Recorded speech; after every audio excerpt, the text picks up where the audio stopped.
सब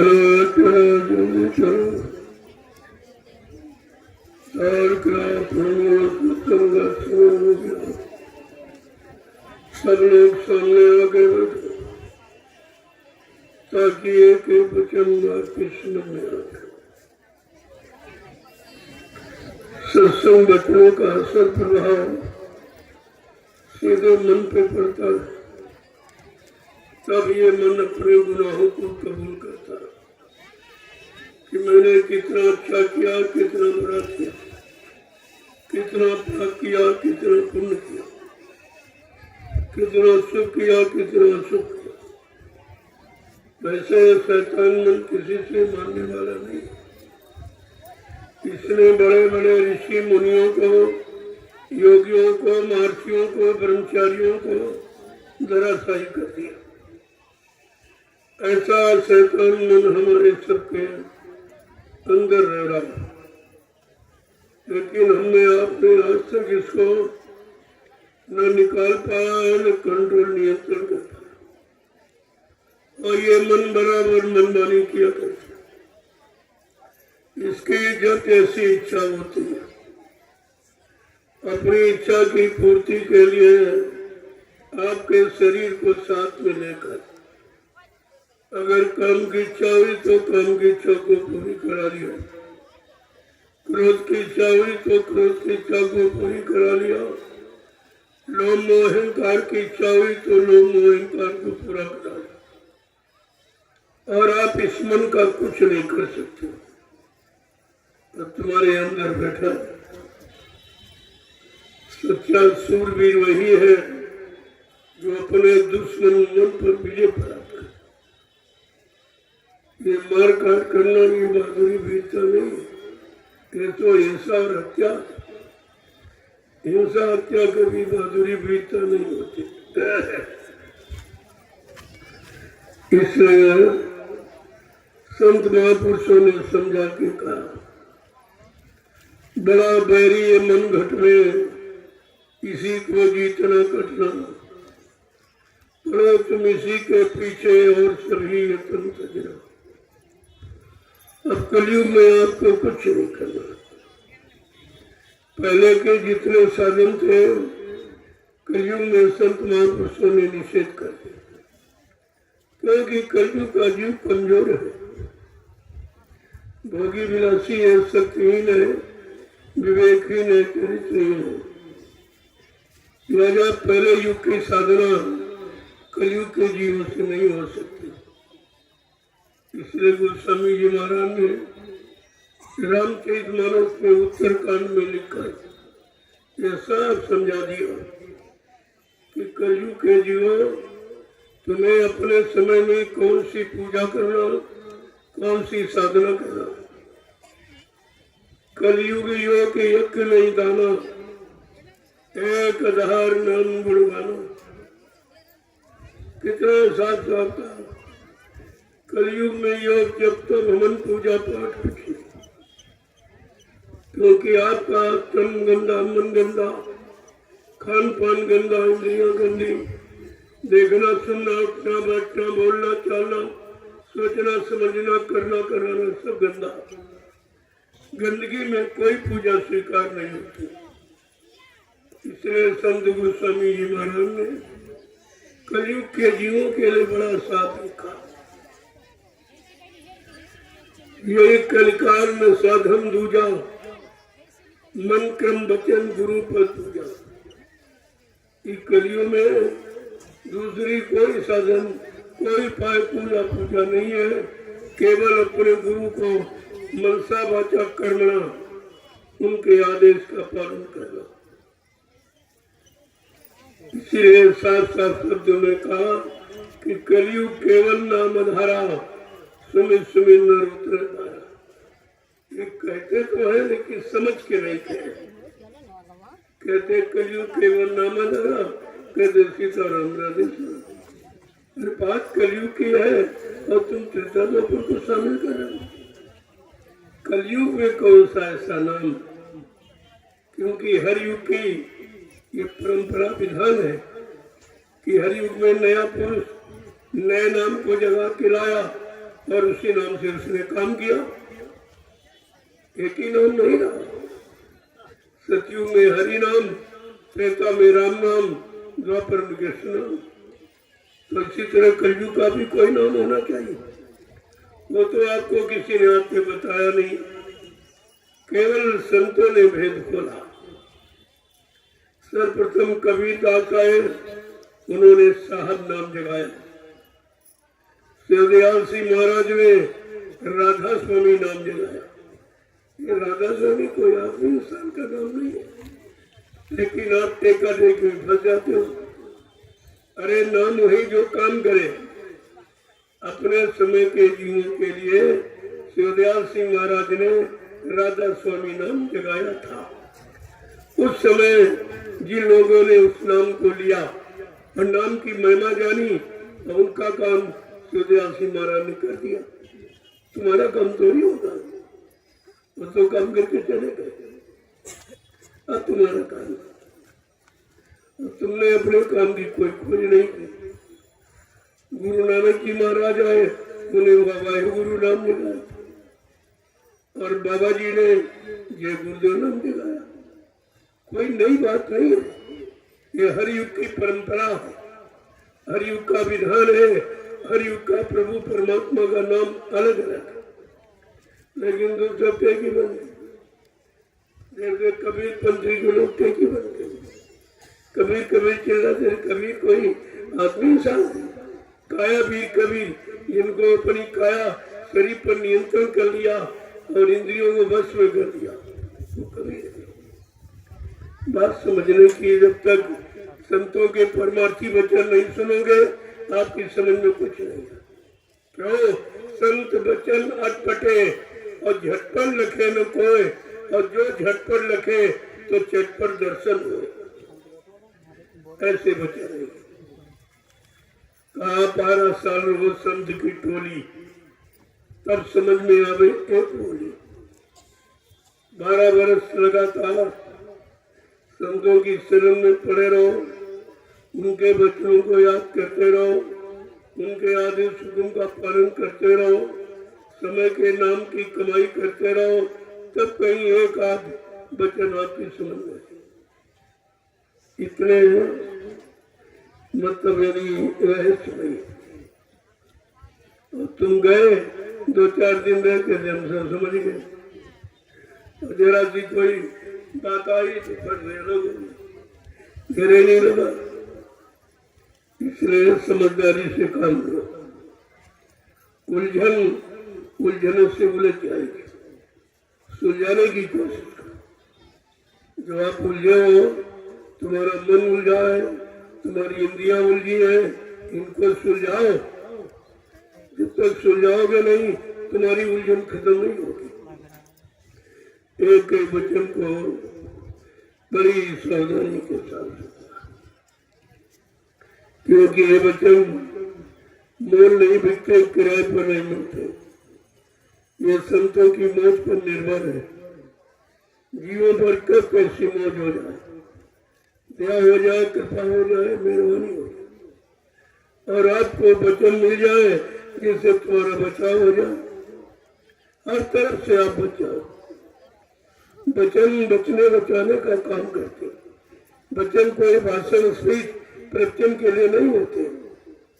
आप इन्हें इस बात को समझा नहीं। कितनी बड़ी भूल हो गई, और कितना आपकी जीवात्मा का काम कल्याण का होना था, वो भी आप करेंगे। इस भूल ने आपका कितना नुकसान किया, और अब भी समझ में नहीं आती। अब भी अल्लाह शोर को नचाते घूम रहे। तो कितना समझाया जा रहा, ये परिवर्तन का समय है, बहुत सोच समझ कर रहने की जरूरत। बाबा जी ने भविष्यवक्ताओं को तुरंत आदेश दिया कि विश्व पटल पर भविष्यवाणी सोच समझ के करना। ये परिवर्तन का समय है, तुम्हारी सबकी भविष्यवाणियों को वहीं पर रोकवा दिया जाएगा। जो परिवर्तन करने आया वो भूमिका अपने अनुसार बनाएगा, तुम्हारी सबकी वाणियों को जो रुकवा दिया। और आपने देखा किसी की सिद्ध नहीं हुई। महात्मा सूरदास ने भी कहा था, तेरे मन धीरज क्यों न धरे, संबत 2000 के ऊपर ऐसा योग पड़े, पूरब पश्चिम उत्तर दक्षिण 24 काल फिरे, अकाल मृत्यु जगमाही व्यापे, प्रजा बहुत मरे। सब आपके सामने नजारा है। तब सूरदास ने भी कहा, प्रजा जब बहुत बड़े सफाया हो जाएगा, तब सहस वर्ष सतयुग लागे, धर्म की बोल बढ़े। कहते हैं हरि की लीला टरे नाइट, ये हरि की लीला है, टरे नहीं सकती। लेकिन सूरदास ने और भी कुछ कहा, काल चाल से वही बचे जो सतगुरु ध्यान धरे, तेरे मंदिर क्यों न धरे। अंत में उन्होंने कह दिया कि कलयुग की कठिन परिस्थितियों से अपने आप को वही बचा पाएगा जो समय के सदगुरु का ध्यान करेगा। ये सबको लिखा पढ़ी होते हुए भी आपकी शंकाएं नहीं जा रही, संदेह बोल ब्रह्म आपका कदम नहीं हो रहा, आपको विचार करना चाहिए। संत महापुरुषों की वचन वाणी संपूर्ण विश्व के लिए होती, एक मुझे एक धर्म एक इंसान के लिए नहीं होती। वो देसी प्रदेशी नहीं, सर्वदेशी और सर्वहितैषी और दूरदर्शी, ये उनकी भक्तिकादर्शी, ये उनकी वाणी है जो तीनों कालों में सिद्ध होती, भूत भविष्य वर्तमान। लेकिन संतों के वचन इतना आसान नहीं है कि आप समझ। कबीर साहब एक काली अक्षर नहीं पढ़े थे, उनको शब्द का ज्ञान था। अक्षर ज्ञान तो भूल जाओगे तो पढ़ोगे, लेकिन शब्द कभी भुलाया नहीं जाता। जो कुछ तो नैनों से देखे, काल भोग सब करता, और सब मर जाए शब्द नहीं मरता। इन दो आंखों से जो कुछ देख रहे हो, दो कानों से सुन रहे हो, ये सब नाशवान है। तुम्हारे देखते देखते सुनते सुनते ये सब नष्ट हो जाएगा, सब पीरान हो जाएगा। लेकिन शब्द अजर अमर है। इसलिए संत महापुरुष अक्षर ज्ञान कराने नहीं आते, शब्द ज्ञान जो कभी मिटता नहीं, कभी मरता नहीं, कभी खत्म नहीं होता, कभी बदलता नहीं। ये सब आपको ध्यान में रखना चाहिए था। इतने दिन आपको सत्संग सुनाया गया, लेकिन आपकी समझ में कुछ नहीं आया, कुछ भी नहीं। बाबा जगदीश जी महाराज ने 10 जुलाई 1952 से लगातार पूरे हिंदुस्तान में घूम घूम कर उनका चौमुखी संदेश दिया। चाहे राजनीति हो, चाहे धर्म नीति, चाहे न्याय नीति हो, तो सत्य नीति हो, प्रेम नीति हो, हर नीति को स्पष्ट रूप से कहा। लेकिन लोगों ने उस पर विचार नहीं किया, ये नीति का मतलब क्या है, राजनीति किसे कहते हैं। राजनीति तो शब्दों से बने, राज और नीति। राज का संबंध राजा से और नीति का संबंध संत महात्मा गुरु से।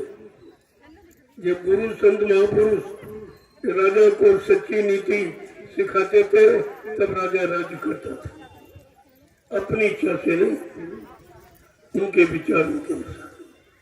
लेकिन आजकल जो मैं सब कहता हूँ, कोई राजा किसी महात्मा किसी सदगुरु की बात जानता ही नहीं है। उसको क्या पहचान, गुरु क्या है, संत क्या है, सदगुरु क्या है, वो क्या जाने। उनको ये कुछ नहीं। जब वो भौतिक जगत में रहकर भौतिकवाद को नहीं समझ पा रहे, तो अध्यात्म को समझना तो उनके लिए बहुत कठिन है। आपको इस सब पर विचार करना चाहिए।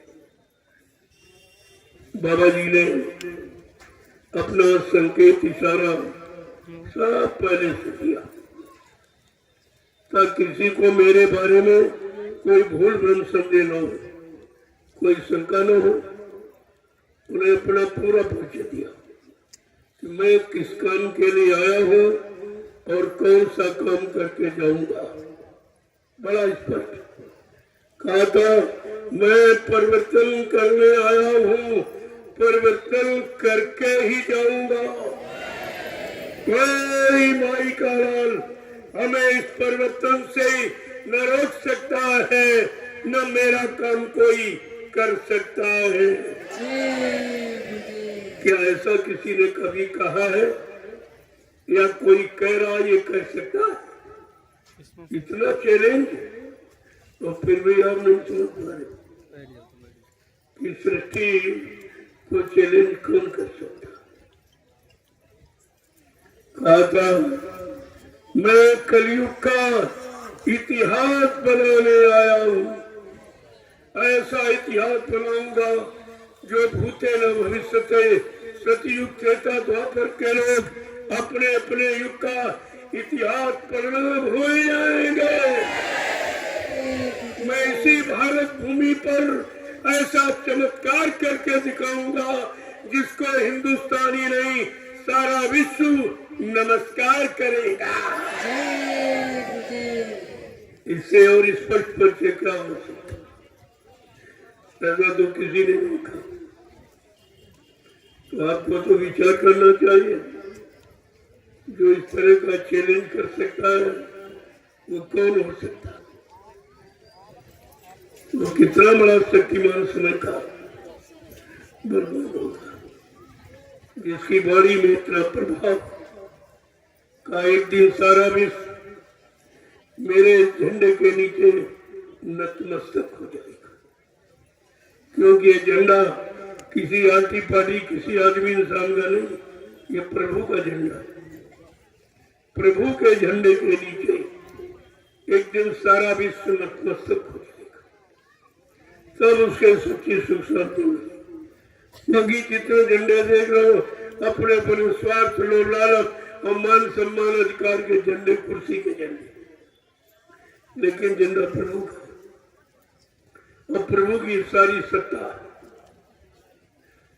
तुम्हें सत्ताधारी की बात सुननी चाहिए, जिसकी सारी सत्ता, सारे लोग, मंडल मुकाम जिसके मुट्ठी में, वो कौन है और वो इस भूमंडल पर क्यों आया है?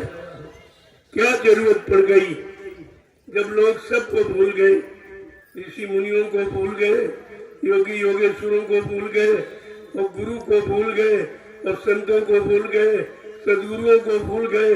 तब ये परम संत अनामी महाप्रभु मानव चोला धारण करके नृत्य मंडप पर अपनी इच्छा से, इनको किसी ने भेजा नहीं है, अपनी इच्छा से आए हैं और जो कहा है वो पूरा करके अपनी इच्छा से जाएंगे। कहा था, न मुझे कोई मार सकता, न मुझे कोई धोखा दे सकता, न मुझे कोई धन दौलत सामान से खरीद सकता।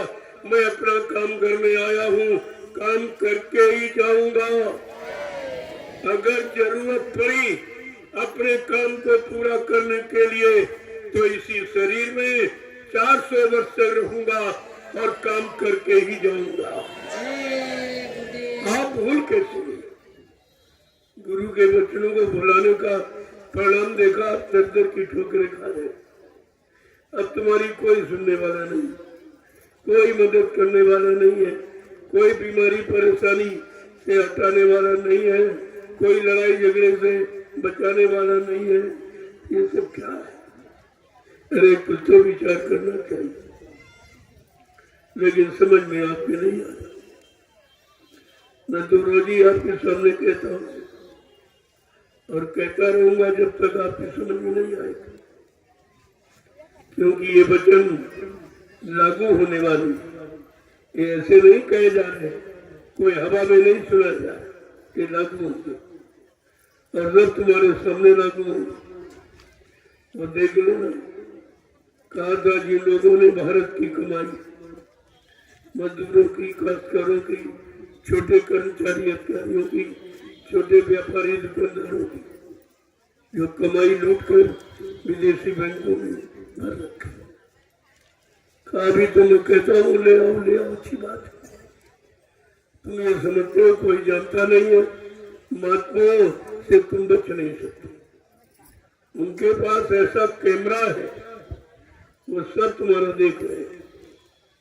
काटा और ले आओ, तुम्हारे लिए अच्छा होगा, तुम्हारा नाम हो जाएगा। अगर तुम नहीं ला सकोगे तो मैंने तो प्रतिज्ञा की है कि मैं इस विदेशी बैंकों में जो धन जमा भारत की कमाई का, वो किसी की नहीं है, भारत की कमाई, जिसका भारत के लोगों को ब्याज तक नहीं मिलता। पूंजी तो छोड़ दीजिए, ब्याज तक का उपयोग नहीं कर पा रहे। कहा था मैं समय से लाऊंगा, मेरे पास योजना है, मेरे पास धन का व्यवस्था है, मैं समय से लाऊंगा और सारा पैसा देश सेवा में लगा दूंगा और सचिव तुम्हारे सामने खड़ा दिखाई देगा। अरे सचिव कोई आदमी नहीं है तो बाबा जी पकड़ के नहीं, सचिव माने व्यवस्था, बात व्यवस्था की। जैसे ये सरकारें कह रही कर्मचारी अधिकारी खराब, कर्मचारी अधिकारी भ्रष्ट, मैंने कहा नहीं, कर्मचारी अधिकारी मेरा कोई भ्रष्ट नहीं है, तुम्हारी व्यवस्था ही भ्रष्ट है। आप अपनी व्यवस्था को ठीक कर लीजिए। ये कर्मचारी अधिकारी मैं वादा करता हूँ ये समय से ड्यूटी देगा, लेकिन व्यवस्था को नहीं सुधारने की। अगर व्यवस्था नहीं सुधारोगे और इनको व्यवस्था नहीं दोगे तो ये देश आगे बढ़ नहीं सकता। तुम विकास की बात कहते हो, तुम विनाश ही बचा लो, विनाश बचा लो, विकास की बात तो छोड़ दो। तुमने विनाश की भूमिका बनाई है, विकास की नहीं है। विकास की तुम्हें परिभाषा ही नहीं मान। विकास कैसे होता है और किस नीति रीति से होता है, इनको तो उसका पता ही नहीं। ये भ्रष्ट नीति, ये कूटनीति, ये झूठ नीति, ये दगे की नीति, वादा खिलाफी की नीति, ये विकास करेगी? अरे तुमको भी परमात्मा ने बुद्धि दी है, ये विकास की नीति है कि विनाश की नीति?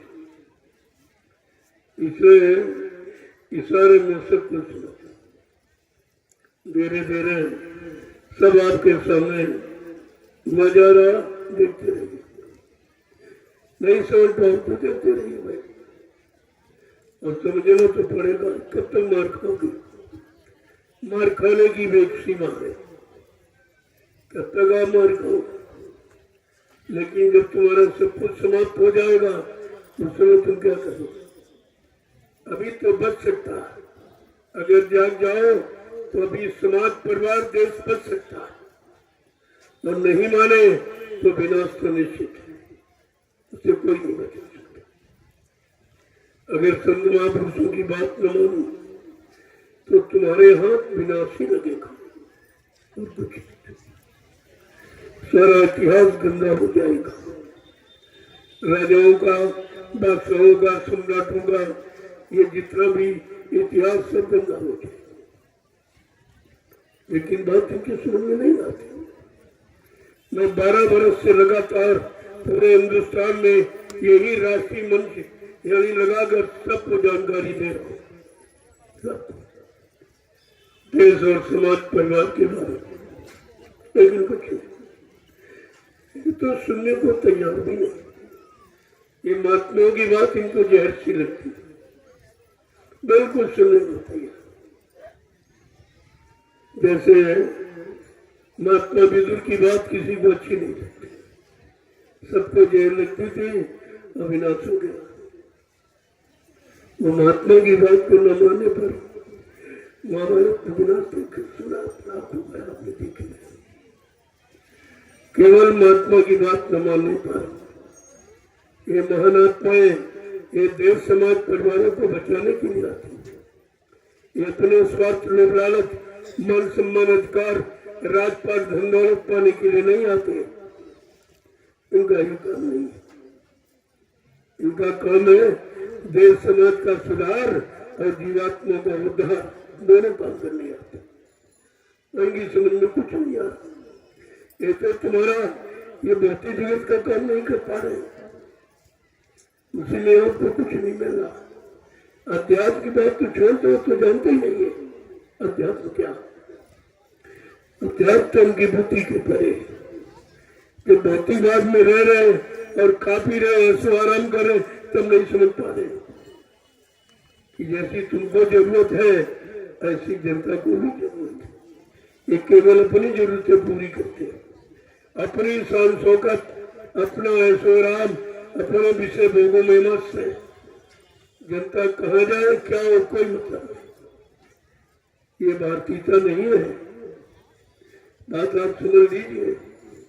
मैं कल भारतीयता के बारे में भी बताऊंगा जो हिंदुस्तान का विश्व में कोई नहीं कह रहा। भारतीयता शब्द का प्रयोग किसी ने नहीं किया है। 1 साल हो जाएगा, मैंने 15 सितंबर 2023 को घोषणा की थी कि आप लोग सच्चे भारतीय हो तो भारतीयता को धारण करो। तुम्हारी भारतीयता की पहचान क्या है? तुम भारत देश के हो कि नहीं हो, तुम्हारी पहचान वेशभूषा है। हर देश में चले जाओ वेशभूषा अलग है, ये पहचान। और तुम्हारी कोई वेशभूषा नहीं। जो ऋषि मुनि महात्माओं ने तुमको दी थी तो तुम भूल गए। बिल्कुल सादगी जिससे मन शुद्ध रहता है और बुद्धि और चित्त सब शुद्ध रहते हैं, ये तो आपने बुला दिया। कल आपको बताऊंगा, इसके बारे में पूरा घोषणा करूंगा 1 साल के बाद। ये आपने मेरी बात नहीं मानी। अभी तो भारतीय सीता केवल पुरुषों के लिए मैंने कहा था, अब भारतीय नारी के बारे में कल कहूंगा जो हिंदुस्तान का विश्व में किसी ने नहीं कहा। हमारे एक एक शब्द पर विचार करो जो आज तक किसी ने आपके कान में नहीं आवाज पहुंचाई, वो मैं आपको कल पहुंचाऊंगा। तभी तो लोगों की समझ में आएगा संत वाणी किसे कहते हैं, संतों का काम क्या है, तब इनकी समझ में आएगा। और नहीं समझेंगे तो समय से जरा सा ही हो जाएंगे। फिर आप ये नहीं कर सकते हो कि इनको किसी ने बताया। मैं तो कह रहा तुम्हारे देश में 1 करोड़ साधु वही बने वाले, लाल पीले कपड़े और दाढ़ी बाल रखने वाले 1 करोड़। और देश की हालत, धर्म की हालत, मानवता इंसानियत की हालत, प्रेम प्यार मोहब्बत की हालत है, परमात्मा की यादगार की हालत, माँ बहन बेटी बहू की ये हालत है। 1 करोड़ धर्म के पहरेदार और देश की हालत जैसे, क्या इनको सजा नहीं मिलेगी? अभी आप क्या समझते? आ रही दूरदर्शी सबको समझा देगी, सबको अपने नियम सिद्धांतों पर चलना होगा और सबकी समझ में आ जाएगा कि व्यवस्था किसे कहती। बात व्यवस्था की है और शुरू से आवाज व्यवस्था की लगाई थी, लेकिन समय अनुकूल, जब साथ समय अनुकूल देखा गया तब तैसी आवाज लगाई थी। एक समय जब अंग्रेज मुट्ठी भर अंग्रेज आए और तुम्हें 250 वर्ष गुलाम बना दे रखा, तुम कुछ नहीं कर पाए। जब तुम सो गए और मतवालसी बन गए, अच्छे से अच्छे काम को नहीं समझा तो गैर लोगों ने फायदा उठाया। मुट्ठी भर अंग्रेज आए, उन्होंने 250 वर्ष भारत को गुलाम बना के रखा। तुम उनकी गुलामी में रहे हो और गुलामी तुम्हारे दिलों से आज भी नहीं निकली। गुलामी का असर आती है। उस समय तुम अंग्रेजों के गुलाम थे, आज तुम अंग्रेजों की व्यवस्था के गुलाम हो। उनकी वेशभूषा, पैंट पतलून टाई कोट, अंग्रेजों की पोशाक तुम्हारी नहीं। ये भारत की नहीं है, ये भारतीयता से नहीं है। तो कहने का मतलब तुम्हारी पोशाक क्या है? कुर्ता धोती कमीज पजामा, सगड़ी टोपी पगड़ी और लंगोटी, ये भारतीयता की पहचान है। और ये पहचान जब तक नहीं आएगी देश में सुकून शांति नहीं मिलेगा। बिल्कुल स्पष्ट है। गांधी जी ने क्या कहा था? सादा जीवन, उच्च विचार, ये है उन्नत का आधार। अगर उन्नति, उत्थान, प्रगति चाहते हो तो सादगी में आ जाओ, लेकिन कुछ नहीं। खान पान भी आपने अंग्रेजों का, अंडा, मुर्गा, इंग्लिश दारू, क्या है, ये सब अंग्रेजों के गुलाम तुम खा रहे हो। तुम भाषा के गुलाम तुम, और खान पान के गुलाम तुम, और भाषा तुम्हारी हिंदी और संस्कृत हिंदुस्तान की, लेकिन तुम अंग्रेजी भाषा का प्रयोग करते हो, तुम भाषा के गुलाम हो। आप भी नहीं छोड़ पाए गुलामी, तुम्हारे रग-रग में समाई हुई है।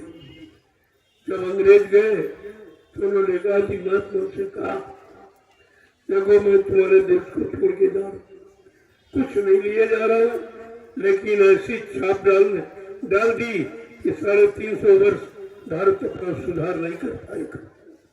ये छाप डाली हो तो तुम समझ नहीं पाए कुछ, उनके इशारों को नहीं समझ पाया।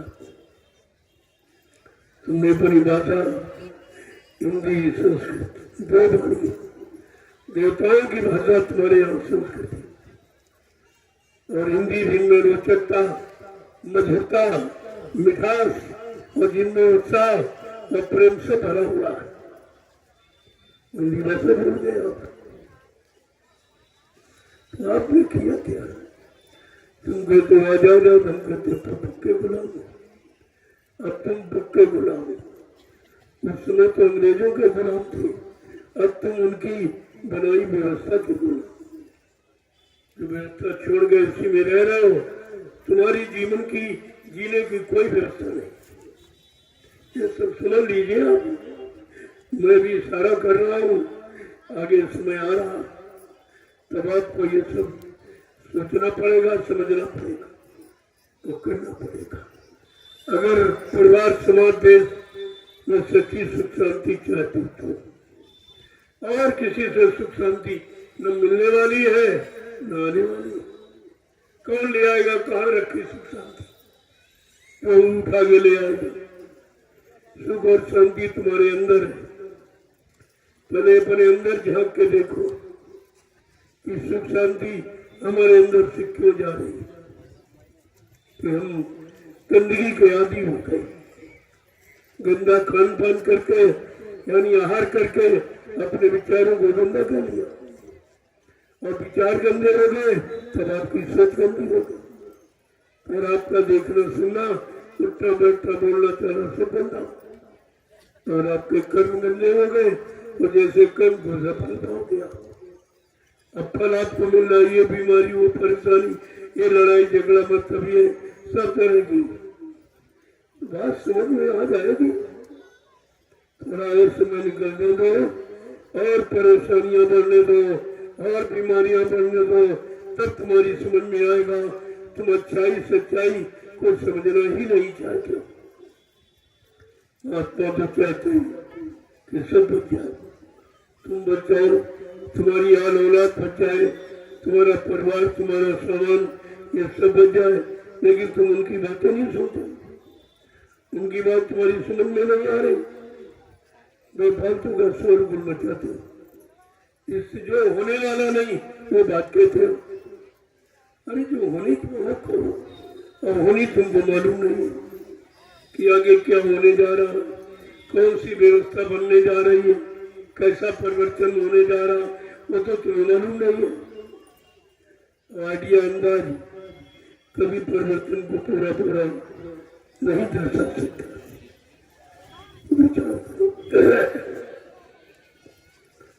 आज सत्संग का दूसरा दिन,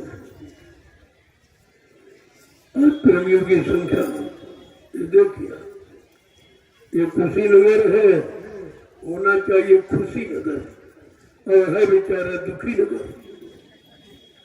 ये खुशी नगर नहीं रहा, दुखी नगर। इसको खुशी नगर में बदलना है। बात तो सही है, वो काम होना नीति की स्थापना करनी है जो ये दुखी नगर सुखी नगर हो जाए। परिवर्तन ये होना, इतना बड़ा जन्नत दे गए आप, कहीं किसी के पास नहीं। जबकि लोग किराया भाड़ा खर्च करते हैं, सरकारी वाहनों का प्रयोग करते हैं, सब कुछ बांटते हैं, लेकिन फिर भी इंसान कभी खरीदे नहीं जाते। ये बात ये भूल गए, इंसान और इंसानियत ये कभी खरीदी नहीं जाती। और इन बेचारों को कुछ नहीं मालूम। ये आपके सामने देख लीजिए, इनसे पूछो तुम किस लिए आए, तो कहेंगे हम दुख है, अपना दुख तो सुनाने आए। और किसी को सुनाएंगे तो बगैर पैसे सुनेगा नहीं, पहले तो फीस मांगेगा 1000 रुपये 500, फिर तो तब तुम्हारी मुसीबत सुनेगा। ये भारत देश की महिमा देखिए आप, और इस दरबार में सबकी सुनवाई होती, सुनवाई नहीं, सबकी आशाओं को पूरा किया जाता है। बशर्ते एक बात की आप प्रतिज्ञा ले लो तो तुम्हारा सब ठीक हो जाएगा, आप सब परिवार शाकाहारी हो जाओ। श्री देखो आपको क्या मिलता है, और शाकाहारी बनने में कोई खर्चा नहीं, बल्कि खर्चे कम हो जाएंगे। जो आप मांस से मुर्गा अंडा दारू में जो खराब करते हो, पैसा बच जाए आपका, वो बाल बच्चों की पढ़ाई लिखाई में काम आवे, शादी ब्याह में काम आवे, घर मकान बनाने में काम आवे। महात्मा सब तरफ से तुम्हारी मदद करना चाहते हैं और तुम उनकी बातें नहीं सुनते। जो तुम्हारी हित की बात कह रहा उसकी बात समझते नहीं, जो अपना हित करते उनके पीछे दौड़ रहे हो। तुम्हें क्या मिली, क्या मिला 70 साल की आजादी में? आप जिनके पीछे दौड़े हो, जिनको चंदा नोट वोट और बुद्धि ये सब आपने दान कर दिया, क्या मिला? मुसीबत के सिवा कुछ मिला? टैक्स बढ़े कि घटे, महंगाई घटी कि नहीं, बेरोजगारी घटी तो सब बढ़ गया। क्या इसीलिए आप चुनाव करते? चुनाव का मतलब क्या है कि जिनको चुना जाए वो जनता के हित का काम चुने, जनता के हित का भले का। लेकिन जनता के हित भले का काम तो आज तक नहीं चुना गया, लेकिन चुनाव होते रहे, चुनाव पर चुनाव, चुनाव पर चुनाव, सारा देश चुन गया, कुछ नहीं बचा। मैंने इसीलिए प्रार्थना की थी कि देश को बचा लो, देश की जनता पर आपत्ति मुसीबत आने वाली है, उसको बचा लो, ये तुम्हारा कर्तव्य है। तुम राजा हो, ये तुम्हारी प्रजा है। लेकिन मेरी बात को किसी ने समझा। मैंने कहा देश की माली हालत इतनी अच्छी नहीं है, पहले से इतना कर्जा लग रखा आप लोगों ने, जो भी आया जो भी बना कर्जा लेता रहा, कर्जा लाता रहा, और किसी ने उस कर्जे का ब्याज भी नहीं दिया। अब चक्रवृद्धि लगा के कितना हो जाएगा, जरा विचार करो। पढ़े लिखे हो, लेकिन इस पर नहीं विचार कभी किया कि जिस मूलधन का आपने ब्याज से नहीं दिया है तो चक्रवृद्धि ब्याज लग जाएगा, कितना बढ़ जाएगा। तो मैंने कहा पहले आप देश को खुशहाल बना लो, चुनाव करा लेना, तो तुम्हारी जनता है, प्रजा है, तुम राजा हो और तुमको तो दे दीजिए समर्थन, मैं तो नहीं मना करता। लेकिन मैं ये कहता जरूर हूँ कि इसको सुकून शांति पहले दे दो, ये मतलब यानी सब प्रकार से कुशल हो जाए और चुनाव करा लीजिए।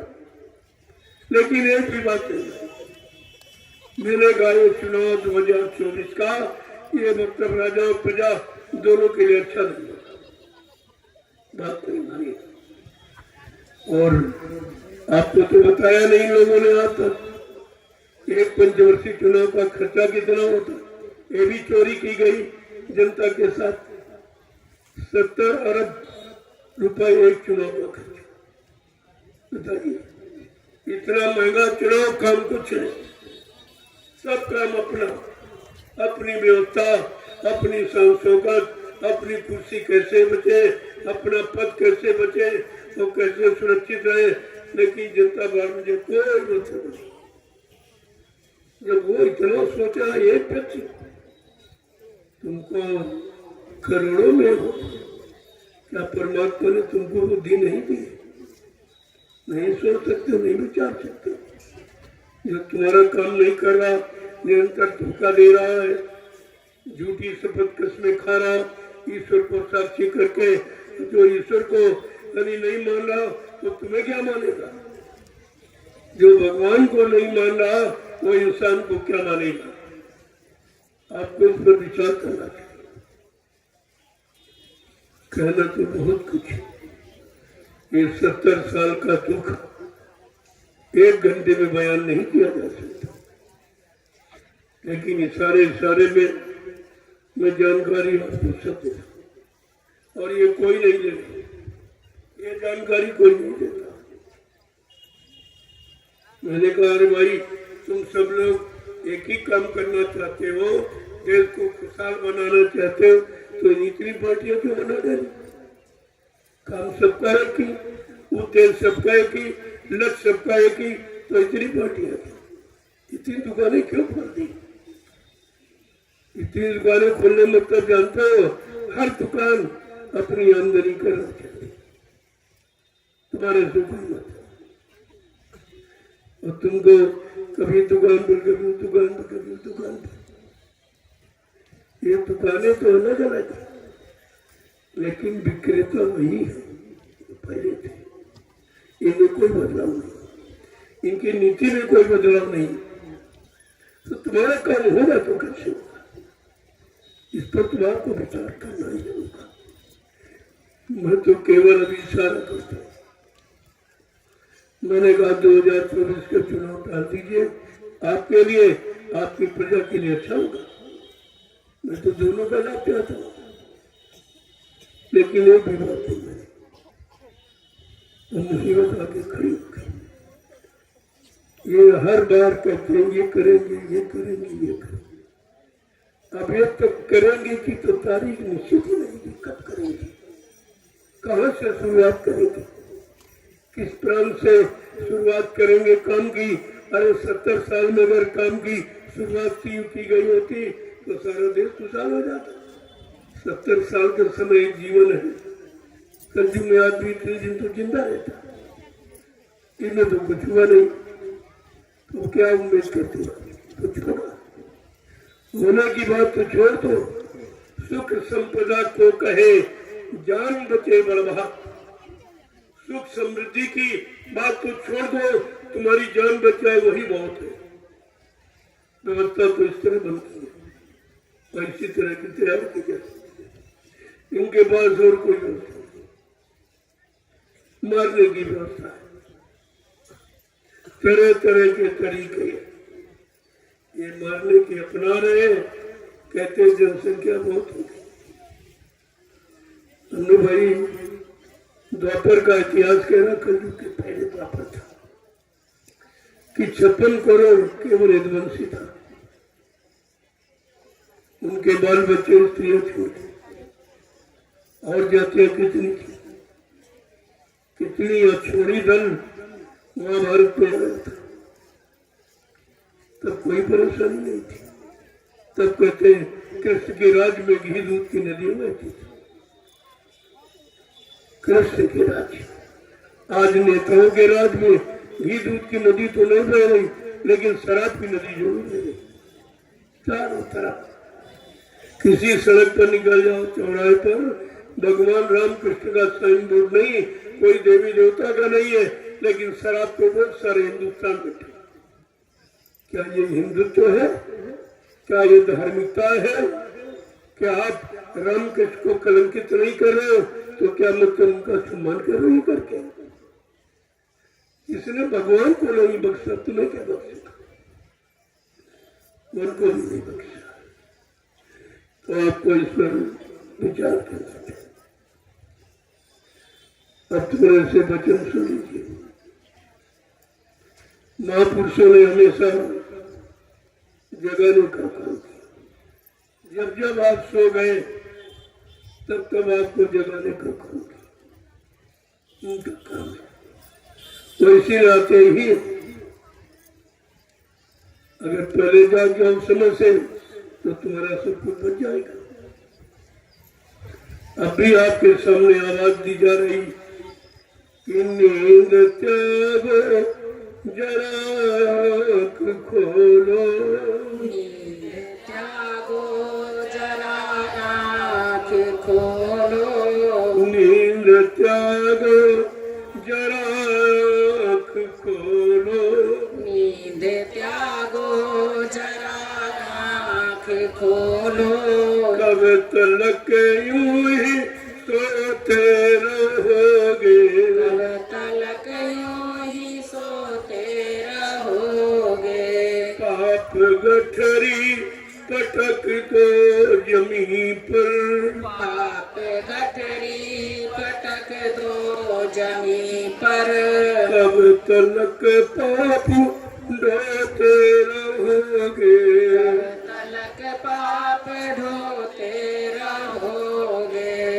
रूप प्रभु का गुरु ने बनाया, रूप प्रभु का गुरु ने बनाया, रूप प्रभु का गुरु ने बनाया, रूप प्रभु का गुरु ने बनाया, जिसने समझा वही जान पाया, जिसने समझा वही जान पाया, ये है सत्य का ज्ञान ले लो, ये है सत्य का ज्ञान ले लो, कब तलक यूं ही रोते रहोगे, कब तलक यूं ही रोते रहोगे, बट रहा सत्य का ज्ञान ले लो, बट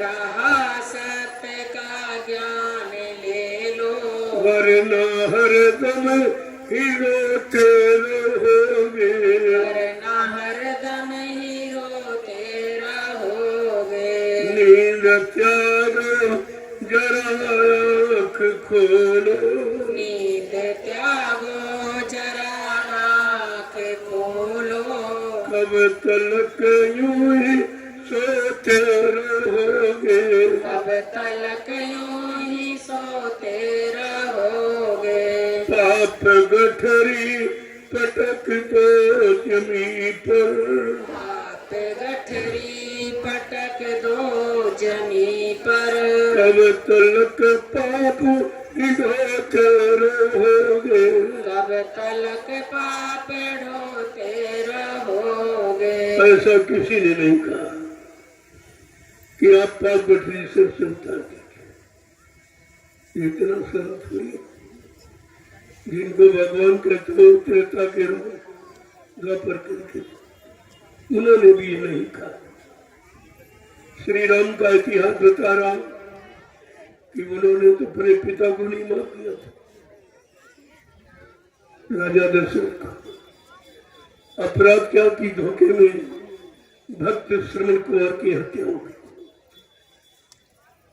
लोगों ने कहा आपके पिताजी हैं, भगवान माफ कर दीजिए, ये धोखे में अपराध हो गया। भगवान राम ने कहा नहीं, मैं न्याय करने आया, मुझे न्याय करने के लिए भेजा गया, मैं तो न्याय करता हूं। न मैं क्षमा कर सकता हूं, न मैं व्यवस्था को खत्म कर सकता हूं, न पुण्य से पाप की अदला बदली कर सकता हूं। मैं तो प्रणाम दूंगा और प्रणाम दिया। दूसरा कि कुंभकर्ण का दो, ये घटनाएं है भगवान राम के जीवन की, इनको याद करो आप। उन्होंने कुंभकर्ण को माफ नहीं किया। उसका अपराध क्या था? वो शराब पीता था, मांस खाता था। अगर भगवान राम का कानून आज लगा दिया जाए, तुम समाज परिवारों में रहने वाले कितने लोग बचे? तुम 10 शराबी को नहीं होगा, कैसे बचोगे? अरे कुंभकर्ण का बचा, उसके बारे में सोचना चाहिए आपको कि भगवान ने इसको किस कारण करा। कम से कम वो कारण तो हमारे से ना अपने पावे, ये तुम्हारा विपद निश्चित है। विधान कभी बदलता नहीं है, ईश्वरी विधान कभी नहीं बदलता। और तीसरा है बाली का वध। सुग्रीव को मित्र बना करके फिर बाली को संहारा किया। एक भाई को मित्र बना रहे, एक का वध करे, लेकिन ऐसे नहीं, कानून बनाया, धारा बनाया, धारा लागू। कौन सी धारा? कि अनुज बधू बगनी सुत नारी, असुन साठय कन्या समचारी, इन्हें कुदरा की पिलक जोई, अताए बधे कछु पाप होई। ये भगवान राम का कानून, इसको पढ़िए आप। रामचरितमानस में कानूनों का ग्रंथ, नीतियों का ग्रंथ है, और कोई भाषण स्पीच प्रवचन का ग्रंथ नहीं है। लेकिन लोगों ने समझा नहीं, सब बेचारे भ्रमित हो गए, क्योंकि जब तक जानकार नहीं मिलेगा तो जानकारी आपको नहीं मिलेगी। कहते भगवान राम ने कानून बनाया कि अनुज बधू, अनुज मानो छोटे भाई की स्त्री बहू के समान मानी, भगनी माने बहन, और बहन के लड़के की स्त्री भी बहू की, और कुंवारी कन्या, ये चारों निजी कन्या के समान है। इनको अगर कोई बुरी दृष्टि से देखे और गंदे भाव विचारों से उनके चरित्र को खराब करने की कोशिश करे, तो भगवान राम का कानून कहता है ऐसे इंसान का अगर वध कर दिया जाए तो कोई पाप नहीं। ये नीति है, ये नीति ग्रंथ है। लेकिन आपने कभी नहीं समझा उसको नीति का ग्रंथ, न उनकी नीतियों को किसी ने बताया। भक्ति के पहले नीति ग्रंथ, बगैर नीत नियत के भक्ति नहीं हो सकती।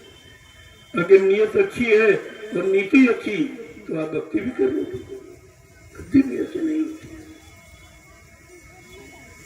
आगे और कुछ कहा कि जननी सम जानो पर नारी, और धन परा विश्व से भी सवारी।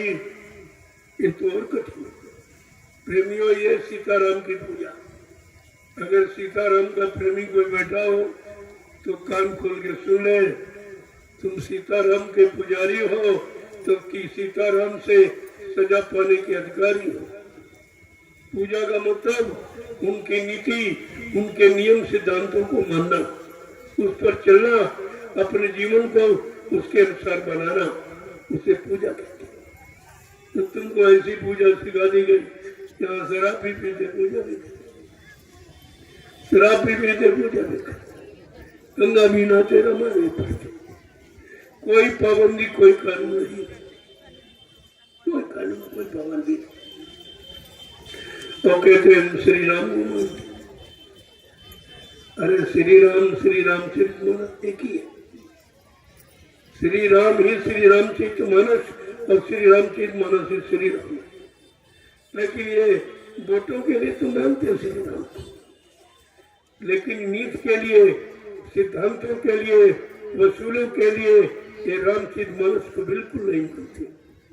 और नहीं जिनके पास कोई रामचरित मानस का ज्ञान है, कोई जानकारी नहीं। देखो किस तरह से कहते जननी समझानो पर नारी, ये राम की पूजा का सिद्धांत है कि पराई स्त्री को अपने माँ के समान जानो, और पराया धन जहर का जहर जानो। ये दोनों चीजें तुम्हारे बस की नहीं, तो फिर कैसे श्री राम की पूजा करें? पहले समझो, पूजा का मतलब कोई दाढ़ी बाल लाल पीला कपड़ा पहन लो, कोई छापा की लगे नहीं, चंदन मंदन लगा लो, क्या पूजा है? ये तो भेद है, ये शरीर का ऊपरी बनरूपी भेद, ये पूजा नहीं। पूजा का मतलब पुण्य जा, पुण्य माने सेवा, और दया प्रेम के भाव जब पैदा हो जाए वही से तुम्हारी पूजा प्रारंभ हो जाती। आपको बताया कहाँ गया, रात छिपा के रखा। आज ये अवसर मिला है, एक एक बात खोल के तुम्हारे सामने रखे कि पराई स्त्री को अपने माँ के समान जानो और पराया धन जहर का जहर मानो। ये भगवान राम का सिद्धांत है। ये पूजा जो इस तरह विचारधारा रखेगा वो भगवान श्री राम की पूजा कर सकते। इसीलिए उन्होंने रामचरितमानस में स्पष्ट कर दिया कि मुझे कौन पाएगा। सीताराम क्या करे, मुझे कौन पाएगा? तो इस पर शब्दों में उन्होंने कहा कि निर्मल मन जन सो मोहि पावे, अमोए चाल छी ग्रह कपट नहीं बावे। बिल्कुल साफ साफ है। हमारी पूजा क्या है, हमारा पुजारी, हमारा सच्चा भक्त क्या, जिसका मन निर्मल पाक साफ पवित्र। कहा जाति वाला कहते हैं, क्या ब्राह्मण पर कहते नहीं, क्या क्षत्रिय में सर्जन कहते नहीं, क्या छोटा बड़ा गरीब भी कहते नहीं, क्या हिंदू मुसलमान कहते नहीं, क्या स्त्री कहते नहीं। हमको वो पाएगा जिसका मन निर्मल पाप का पवित्र। आज तो तुम्हारे सबके मन गंदे, तुम श्री राम को कैसे, तभी तो मिले नहीं। सीताराम सीताराम चिल्लाते उम्र बीत गई, सीताराम का दर्शन नहीं हुआ। क्यों कि अंदर से गंदे, अंदर से गंदगी भरी है, विचार भरा है, तो फिर कैसे मिले? तो नहीं मिले, जीवन निकल गया। तो सीताराम कहने से सीताराम थोड़ी मिलेंगे। सीताराम ने क्या कहा, क्या नियम सिद्धांत रामचरितमानस में बताए, जब वो उसके अनुसार अपना जीवन बनाओगे तब तुम उनको पाने के अधिकारी हो। उन्होंने कहा मेरा वास किसके हृदय में था, साफ साफ खोल दिया कि कोई शंका में ना। कहा मेरा वास किसके हृदय में, क्या ब्राह्मण की धन कहते नहीं, क्या क्षत्रिय वैसे दिन कहते नहीं, भाई इनका नहीं। किसके अंदर वास है मेरा? क्या लिखा है कि जाति पाति धन धर्म बढ़ाई और कुल परिवार रह सुखद समुदाय, इन्हें त्यागी भजे मने लाई और ताके ये बसे रघुराई। कितना साफ साफ लिखा है, उसको आप पढ़ते नहीं। कहा मेरा बात उसके हृदय में होगा। जाति पाति धन धर्म बढ़ाई, कुल परिवार सुख समुदाय और इन्हें त्याग। जो इतनों का परित्याग कर देगा उसके हृदय में मेरा वास। जात पात पूछे नहीं कोई, हरि का भजे सो हरि का भजे। प्रेमियों, महात्मा की कोई जाति नहीं, महात्मा की कोई जाति नहीं और परमात्मा की कोई जाति नहीं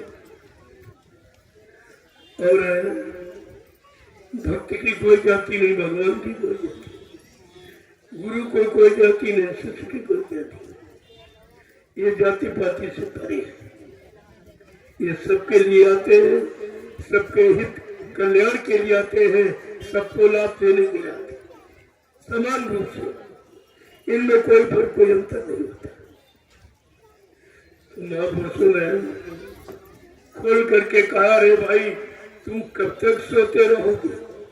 न श्री राम को जान पा रहे हो, न भगवान कृष्ण को जान पा रहे हो। वो चिल्लाते रोज हो और जानते किसी को नहीं। तो क्या कह रहे हैं कि नींद त्यागो जरा आँख खोलो, नींद त्यागो जरा आँख खोलो, कब तलक यूं ही सोते रहोगे, कब तलक यूं ही सोते रहोगे। पाप गठरी पटक दो जमी पर, पाप गठरी पटक दो जमी पर, कब तलक पाप ढोते रहोगे, कब तलक पाप ढोते रहोगे।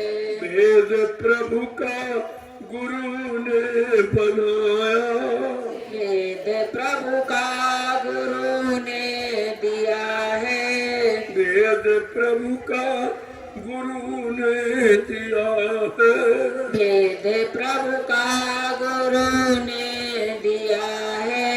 जिसने समझा वो अपना लिया है, जिसने समझा वो अपना लिया है। वो प्रभु प्राप्ति का रास्ता न ऋषि मुनियों ने दिया, न योगियों ने दिया, न ब्रह्मचारियों ने दिया, न अवतारी शक्तियों ने दिया। ये संतों की देन, ये गुरुओं की देन है। उन्होंने भगवान से मिलने का रास्ता दिया। क्या कह रहे हैं कि वेद प्रभु का गुरु ने दिया है, वेद प्रभु का गुरु ने दिया है। और जिसने समझा वो अपना लिया है, जिसने समझा वो अपना लिया है। ये है मुक्ति का मार्ग ले लो, ये है मुक्ति का मार्ग ले लो, वरना आते ही जाते रहोगे, वरना आते ही जाते रहोगे। नींद त्यागो जरा आँख खोलो, नींद त्यागो जरा आँख खोलो, कब तलक यूं ही सोते रहोगे, कब तलक यूं ही सोते रहोगे। सतयुग का गुरु ने पीटा ढिंढोरा, सतयुग का गुरु ने पीटा ढिंढोरा, सतयुग का गुरु ने पीटा ढिंढोरा, सतयुग का गुरु ने पीटा ढिंढोरा। कलयुग जाने का कीना इशारा, कलयुग जाने का कीना इशारा। दुनिया वाले समझ लो इसे तुम, दुनिया वालों समझ ले इसे तुम, वक्त की मार खाते रहोगे, वक्त की मार खाते रहोगे। दुनिया वाला समझ लो इसे तुम, दुनिया वालों समझ लो इसे तुम, वक्त की मार खाते रहोगे, वक्त की मार खाते रहोगे। जिनको तुमने बनाया है अपना, जिसको अपना बनाया है तूने, जिनको अपना बनाया है तूने, जिनको अपना बनाया है तूने, कोई तुमको न अपना कहेंगे, कोई तुमको ना अपना कहेंगे। तुम हो चंद रोजा मुसाफिर, तुम हो चंद रोजा मुसाफिर, तुम हो चंद रोजा मुसाफिर, तुम हो चंद रोजा मुसाफिर। कोई रहने न देगा यहाँ पर, कोई रहने न देगा यहाँ पर। नींद त्यागो जरा आँख खोलो, नींद त्यागो जरा आँख खोलो, अब तलक यूं ही सोते रहोगे, कब तलक यूं ही सोते रहोगे।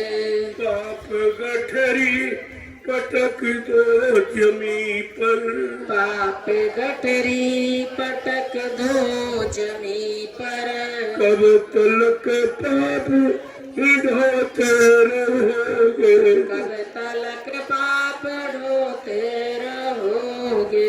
प्रेम से बोलो जय गुरुदेव। जय गुरुदेव। नाम किसका? प्रभु का। प्रभु का प्यारा नाम। जय गुरुदेव। सत्संगी प्रेमी जनों, ग्रामवासियों, धर्म प्रेमियों, ये समय बड़ा खराब है। खराब समय से बचने के लिए आपके पास कोई समय नहीं। जो अज्ञानता में कहते हो कि मेरे पास रहने के लिए मकान है, खाने के लिए रोटी है, पहनने के लिए कपड़े हैं, सहयोग के लिए बाल बच्चे और व्यापार, पैसे के लिए खेती, दुकान, दफ्तर, बिजली, व्यापार, मजदूरी। आपको ये नहीं मालूम, ये कुदरत के एक झटके में साफ हो जाएगा। कुदरत के एक झटके का भी समान घर में, इसलिए समय बड़ा खराब, बहुत खराब। ऐसा कभी नहीं आया। अगर आपने बात नहीं मानी तो फिर आपको पछताना, रहोगे तो पछताओगे, चले जाओगे कोई बात नहीं, लेकिन बहुत बड़ी जनहानि होगी। 20-20 कोस पर कोई एक चिराग जलता नजर आएगा। इतने मकान खाली हो जाएंगे, कोई रहने वाला दिखाई नहीं। आप 1-1 इंच जमीन पे झगड़ा कर रहे हो आज। तो कल का समय इतना खराब है, इन मकानों में कोई रहने वाला नहीं। बड़े ध्यान से इस बात को सुनिए, इतना खराब समय है। अगर किसी को वो तो संत महात्मा जो त्रिकालदर्शी, जिन्होंने अपनी जीवात्मा की दिव्य आंख तीसरे नेत्र को खोल लिया, वो भूत वर्तमान को अपनी जगह से बैठ के देख रहे। इसी बताते कि चेत जाओ जाओ, कहते हम जानते कि तुम धर्मात्मा, महात्मा, सत्य, ईमानदार, त्यागी नहीं बन सकते, लेकिन तो कम से कम सर्गहारी बन जाओ, तभी तुम्हारा बचाव हो सकता है। कहते मैं कुदरत से तुम्हारे लिए प्रार्थना कर दूंगा। अगर आप सरकारी भी नहीं बन पाए, तुम जानो तुम्हारा काम जानो, लेकिन कोई ये नहीं कर सकता हिंदुस्तान कि हमको किसी ने बताया। मैं 12 वर्ष से लगातार जानकारी था पूरे हिंदुस्तान में, और इसके बदले कुछ नहीं, किसी से कोई इच्छा।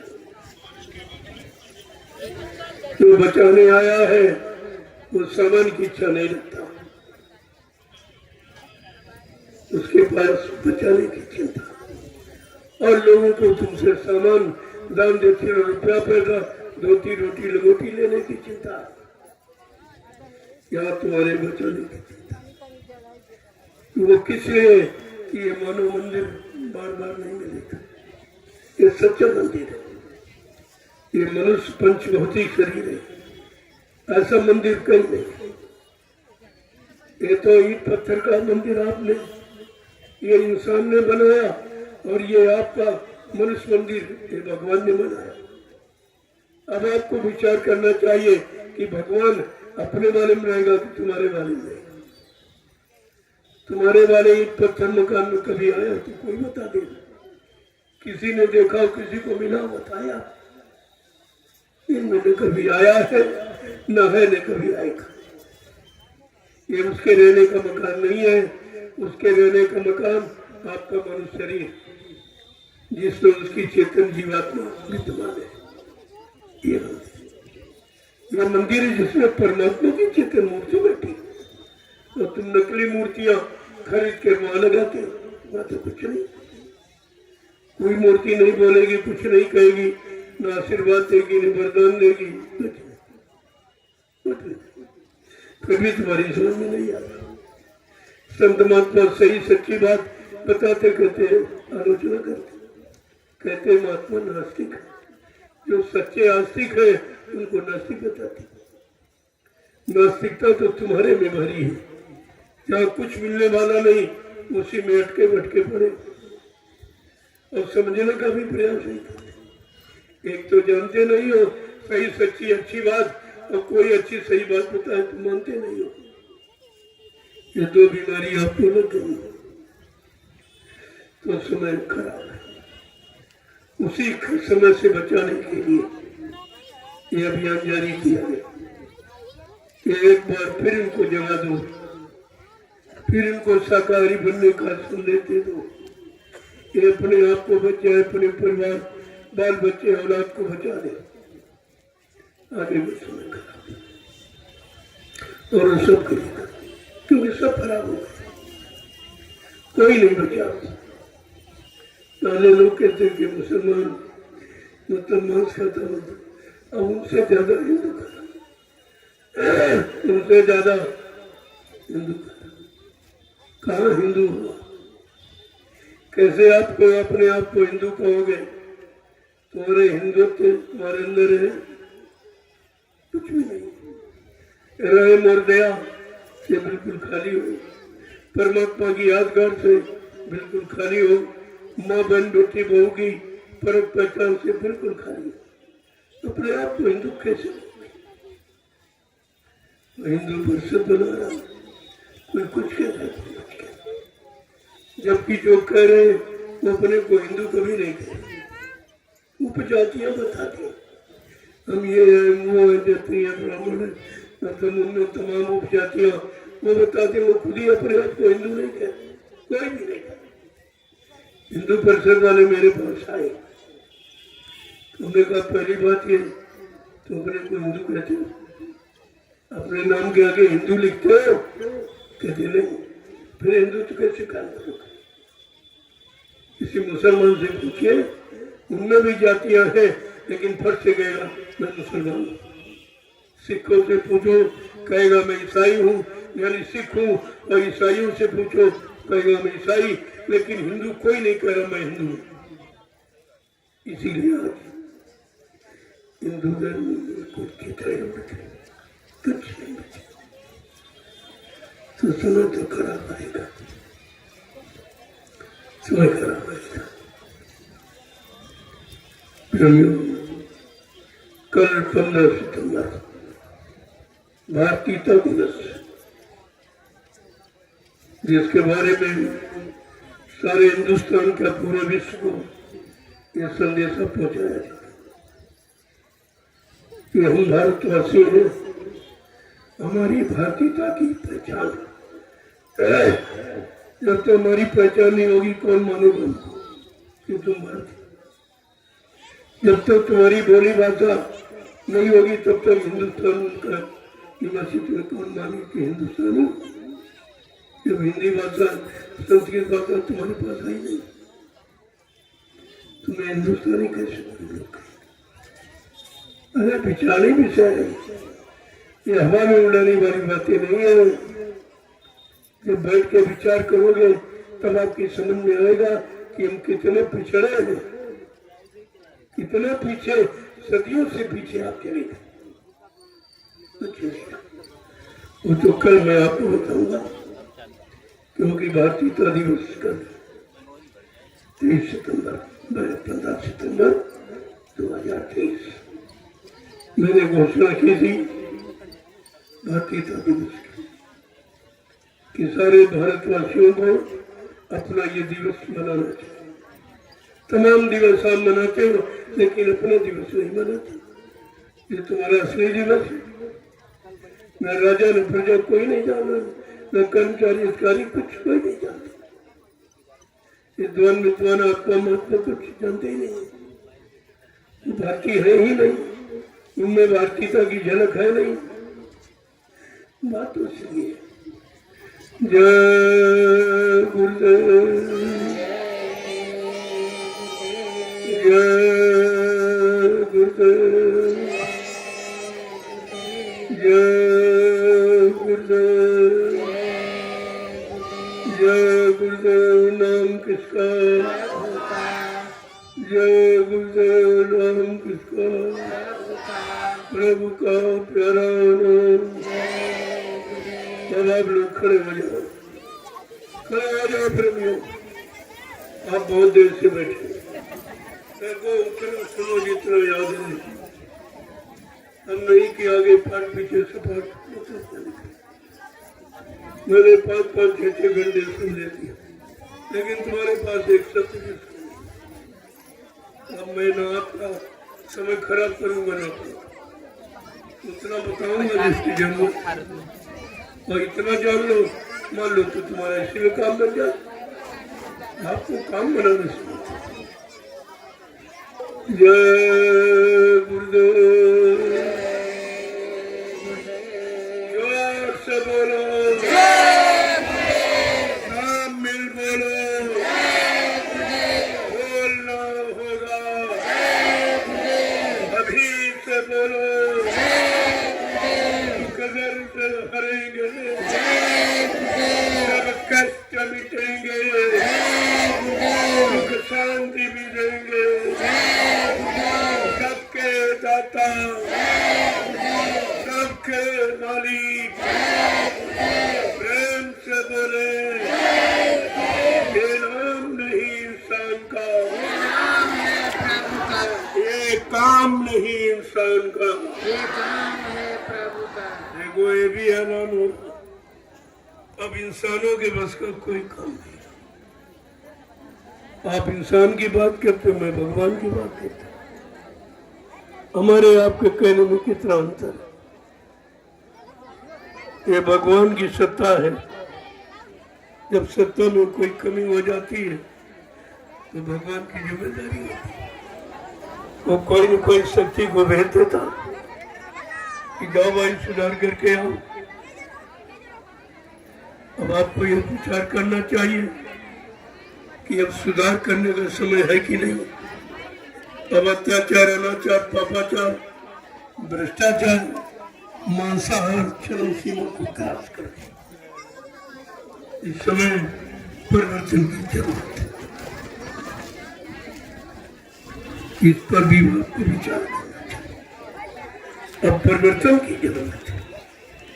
अब परिवर्तन सच्चे, अच्छे, ईमानदार, चरित्रवान, त्यागी, तपस्वी, शाकाहारी, सदाचारी ब्रह्मचारियों से ये भारतीय धर्म देश का परिवर्तन। भारत देश ये धार्मिक देश, ये मजहबी मुल्क है। इसमें परिवर्तन संत महात्मा फकीरों के द्वारा, अब कलयुग का परिवर्तन संत महात्मा फकीरों के द्वारा होता कि उस परिवर्तन की जरूरत नहीं है। मार्काडेसा यानी खूनी क्रांति की आवश्यकता नहीं है। अब तो वैचारिक क्रांति की जरूरत है, क्योंकि कोई विदेशी नहीं, सब स्वदेशी, सब अपने भाई हो, अपने देश में रहने वाले। तो हमें आपको वैचारिक क्रांति के द्वारा अपने अच्छे सच्चे भाव विचार, जो सबकी उन्नत, सबको सुख शांति देने वाले, सबका विकास करने वाले, उन वचनों की जरूरत है।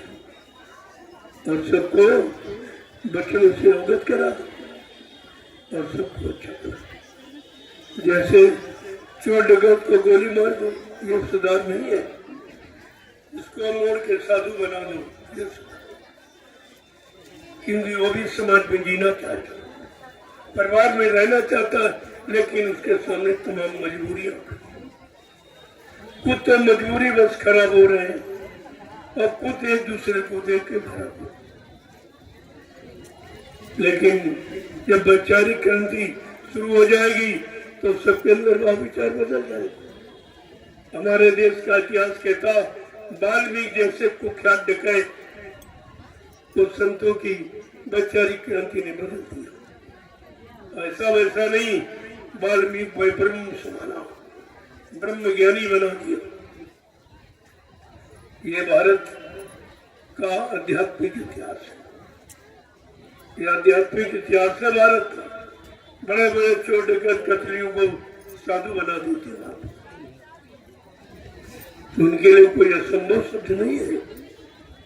लेकिन धीरे धीरे सब आपके सामने लाके खड़ा कर दिया जाए।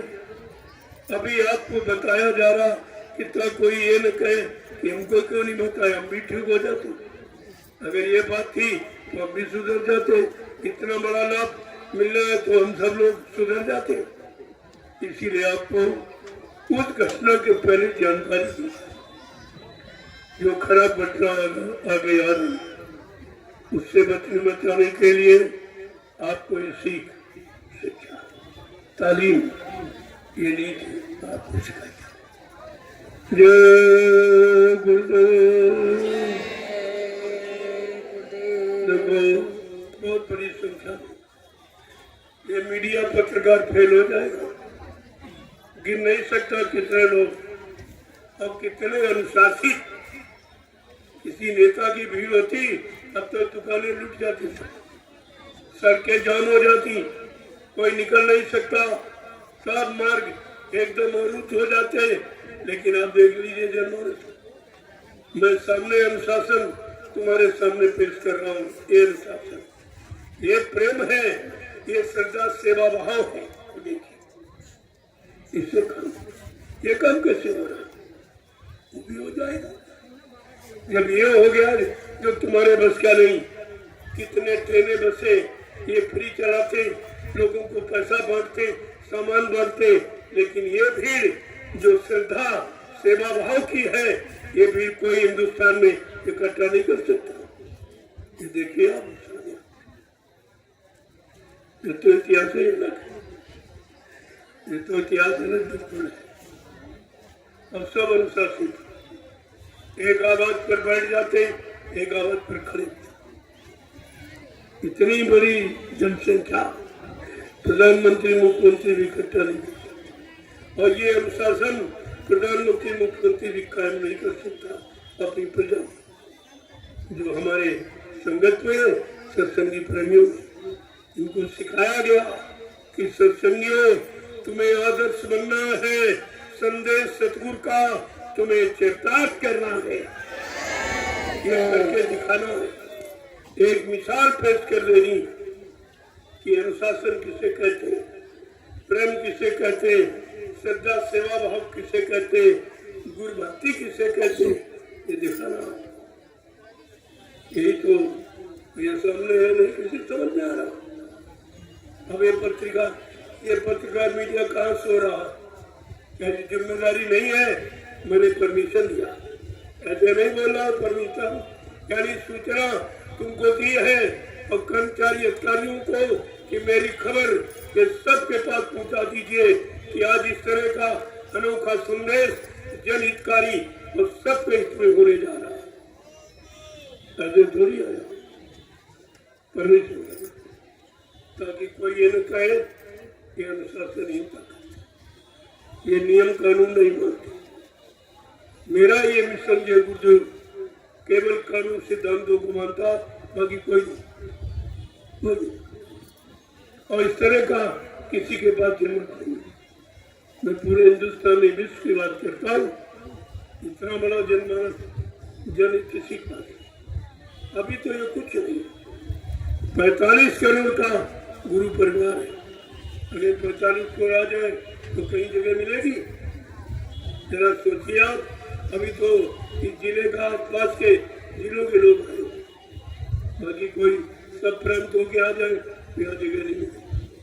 वैसे कल भीड़ अनोखी जो कभी आपने अपने आंखों से देखते।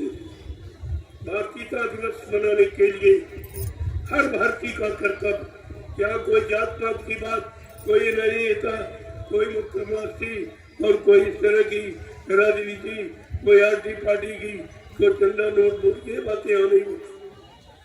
बल्कि तुम ये करके जो परेशान हो रहे हो, तुम्हारे परेशानी दूर करने के लिए मैं उनके बारे में कुछ कह देता हूँ कि अब भी परेशानी से बच जाओ, इनका पीछा छोड़ो, उधर कुछ होने वाला नहीं। जय गुरुदेव। अब हर प्रेमी मिलना चाहता है, और मैं भी सबसे मिलना चाहता हूँ कि ताकि ये लोग इतनी भारी भीड़ में मिले नहीं। ऐसा नहीं चाहे इससे 10 गुना भीड़ आ जाए फिर भी मिलके ही उठूंगा। मैं ऐसे उसे जाने वाला नहीं। यहाँ कोई डर भय थोड़ी है। डर तो उसको जिसने कुछ लिया हो तो काम न किया। मैंने तो किसी से कुछ लिया नहीं, कभी भी 1 रुपया किसी से नहीं मांगा। न आज मांगता हूँ न आगे मांगूंगा। इसकी क्या जरूरत। हमारे गुरु ने मुझे मांगना नहीं सिखाया, भिखारी नहीं बनाया। नामदान देकर कहा जल्दी से इस नाम को जगाओ, सिद्ध करो, अपना काम कर लो और समाज देश का काम कर दो। ये मानो जीवन का सच्चा फर्ज और कर्तव्य है। मैं वो काम कर रहा हूँ। अपने गुरु के आदेश का पालन करो और आपसे भी कहता हूँ आप भी पालन करो। तुम्हारा भला कल्याण हो जाएगा। फिर आपके सामने है लेकिन कोई नहीं आया। कोई पत्रकार मीडिया जैसे सो रहा। अगर किसी मंत्री का कुत्ता मर जाए तो फौरन या फौरन में निकल जाए। उसकी जरूरत है, इसकी जरूरत उससे लोगों को गुमराह किया जाए। ये डरते हैं कि अगर ये भीड़ दिखा दी जाएगी तो हमको लोग वोट नहीं देंगे। तो मैं क्या कोई वोट मांगता हूँ या वोट के लिए किसी को मना करता हूँ? ये तो मेरा काम ही नहीं। मेरा काम तो जीवात्मा को परमात्मा से मिलाने का। मेरा इधर का कोई काम नहीं। अब ये है इनकी व्यवस्था अगर अच्छी हो जाए तो बैठ के भजन कर लेंगे। तो व्यवस्था के लिए जरूर कुछ कर रहा हूँ और बना के तैयार कर दूंगा। हमको तुम्हारी जरूरत ही नहीं। ये इतने प्रेमी मेरे लिए बहुत है काम करने के लिए। हमको किसी की जरूरत नहीं। वह नेता बेटा मंत्री की हमको कोई जरूरत। मैं जानता हूँ कुछ कर ही नहीं सकते। अगर करने की क्षमता होती तो अब तक 70 साल में कुछ करके दिखा देते। मैं तो जान गया। मैं इनकी बात ही नहीं करना चाहता। इनकी बात मुझसे कहना सुना नहीं देता। यहाँ तक इनका दर्शन करना अशुभ है। अशुभ जो वादा करे पूरा न करे, ईश्वर की शपथ खाए कोई काम न करे, उसका चेहरा नहीं देखना चाहिए। जय गुरुदेव। अब आप लोग लाइन से खड़े हो जाओ। लोगों कल 15 सितंबर ये लोग कुछ मनाते चले आए। मुझे तो खुद नहीं मालूम मैं कहाँ पैदा हुआ, लेकिन हम नहीं जानते इनको क्या खबर लग गई, क्या जान गए तो अपने मनाते। लेकिन मेरा लक्ष्य की सत्संग सुना, जीवात्माओं का कल्याण करना, समाज का सुधार मेरा एक ही कर्तव्य, एक ही संदेश। चाहे कोई भी पर्व हो, मैं पुराण धार्मिक संदेश जो जनहितकारी, मानव हितकारी, आप कल्याणकारी, मैं संदेश को सारे हिंदुस्तान में 12 बरस से लगातार सुना बता रहा हूँ। और उसके बदले कुछ नहीं, न कोई निंदा आलोचना बुराई कुछ नहीं। अब सत्य कहना निंदा थोड़ी। सत्य कहने के लिए स्कूल कॉलेज बनाए, सत्य के लिए थाने कचहरी कोर्ट न्यायालय, ये सब सत्य कहने के लिए बनाए गए। अगर यहाँ से सत्य नहीं मिलेगा तो भी कहाँ। और ये तो संतों का दरबार है, उनका मंच है, तो यहाँ से तो सत्य ही प्रकाशित होगा, सत्य बताया जाएगा। अब अच्छा बुरा आपको लगे तो आपकी बात है, लेकिन सत्य कभी बुरा न बुरा करने वाला होता ही नहीं। गुरुदेव, अब आप लोग लाइन से खड़े हो जाओ ताकि मैं आपका दर्शन करूं, आप सबको प्रणाम करूं, क्योंकि आप घर गृहस्थी परिवार छोड़ दिया, इतना तो त्याग आपने किया ही। ऐसे कलयुग में ये आपका त्याग, इसलिए ऐसे त्यागी का मैं प्रणाम करना चाहता हूँ, दर्शन करना चाहता हूँ और ये प्रसाद देके आपको विदा करना। ये लाची दाना राम दाना ये महाप्रसाद है। वैसे तो खरीदा गया तभी लाची दाना था, लेकिन इसमें दुआ दया भरी जो आपका हर काम करेगा। और ये काम हिंदुस्तान में कोई नहीं करा सकता। इलायची दाना से ये काम कोई नहीं करा सकता और झंडे से ये काम कोई नहीं करा सकता। ये दोनों हमारे अटूट शब्द हैं जो कभी झूठे नहीं होते। और इसी से सत्य की और झूठ की पहचान, असली और नकली की इसी से पहचान हो जाएगी। तो सबके पास झंडे, सब पार्टियों के पास झंडे, लेकिन कोई झंडा गाड़कर ये काम करा सकता कि तुम्हारी बीमारी से कम हो जाएगी, भूत प्रेतों से आपको निजात मिल जाएगी, ये काम कोई नहीं कर सकता। ये झंडे की महिमा है। और झंडे में क्या लिखा? जय गुरुदेव नाम प्रभु, प्रभु की महिमा, प्रभु की नाम की महिमा, प्रभु का नाम ही काम करेगा। इस बात को ध्यान में आपको रखना चाहिए। उधर झंडा गड़ा, तब तक आपने उसकी परिक्रमा कर लो। सब लोग एक बार ये तो नहीं मिल पाओगे, बहुत भीड़ है। तो कुटी में इतनी जगह नहीं तो आपको बुला लेता, वहां मिल जाता। इसलिए एक व्यवस्था ये मिलने की बना दी कि एक लाइन में महिलाएं, एक में पुरुष। ये हमारी भारतीय मर्यादा है, इसको बराबर कर मैं आपके दर्शन करूँ। जय गुरुदेव। देखो असली प्रसाद तो ये है लाठी। ये लड्डू वड्डू ये प्रसाद नहीं है, ये तो बच्चों के लिए दे दिया जाता बाकी प्रसाद, क्योंकि ये कभी खराब नहीं। ये लाठी दाना तुम कई साल रखे रहो, खराब नहीं। लड्डू ये चाहते में खराब नहीं। इसे प्रसाद ये है तो आप किसी बात की जिद मत किया, बच्चों के लिए दे दिया जाए। जो प्रेमी अपनी सेवा भेजते हैं कि हमारी सेवा दे देना, तो मैंने कहा भाई चलो भाई उनके लड्डू दे देना, उनके बच्चों के लिए। जय गुरुदेव। अब आप लोग लाइन से खड़े हो जाओ, मैं आपका दर्शन करूँ। इस बात का हमेशा ध्यान रखो, यहाँ पर जो भी किया जाएगा उसमें आपका लाभ भरा। यहाँ से कोई अपने लाभ की बात नहीं कहते कि हमको तो दे दो, हमको तो हमें तो कुछ चाहिए, मैं क्या करूँ।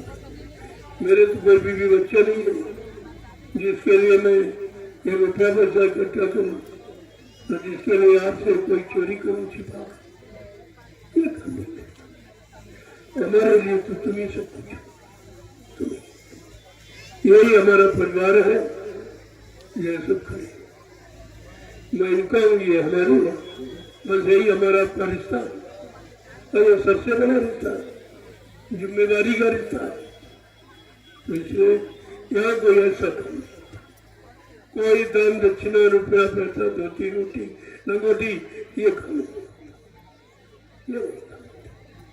अब जो लोग स्वेच्छा से कहते नहीं नहीं हम कहीं जा नहीं सकते, आपके साथ चल नहीं सकते, तो हमारी कुछ गाड़ी कमाई अच्छे काम में लगा दिया, वो भी नहीं देते।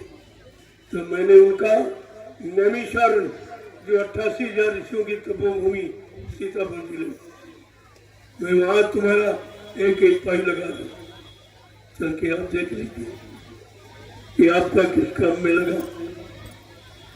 पत्रकार मीडिया ने बड़ी मेरे विषय बड़ी इंक्वायरी की, कुछ नहीं, हमने कहा कुछ नहीं निकलेगा।